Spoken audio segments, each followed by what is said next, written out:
Fibroids are actually a fairly prevalent condition amongst women. About 25 to 50% of all American women have fibroids. It's even higher in black American women, with as much as 50 to 75% of black women having fibroids at some point in their life.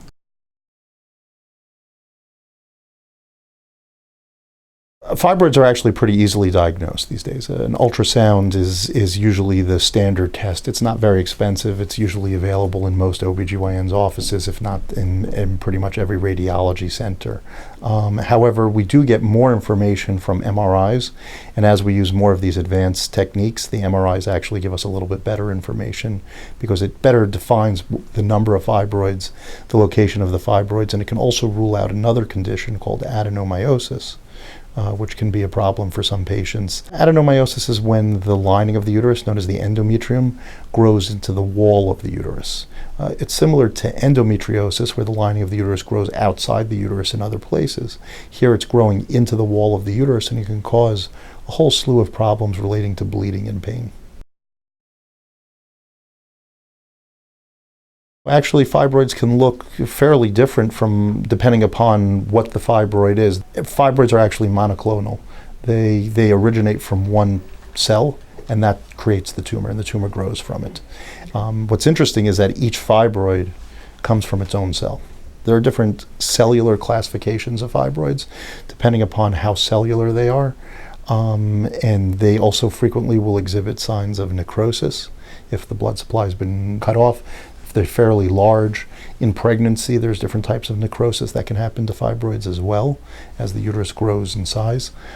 So there definitely are different appearances, but most fibroids do look relatively the same. If I were to cut it open, it's sort of a yellowish, whitish appearance. And if you look at it under a microscope, it has a whorled cellular appearance to it.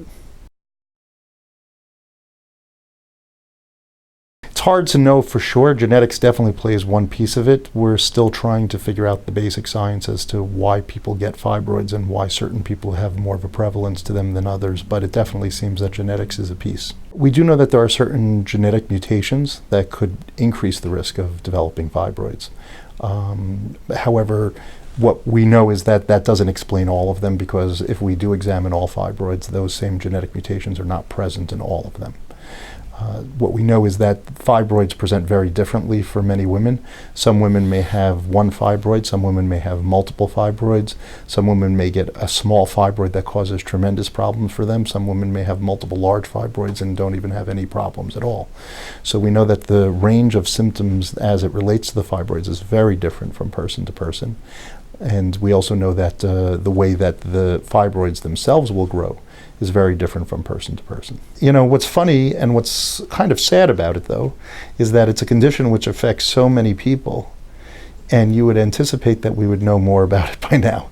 Unfortunately, again, I think that because a hysterectomy is an option, and historically it was a relatively easy option, cut out the uterus, cut out the problem, we've really not spent the time, money, and effort to truly understand the disease in its truest sense.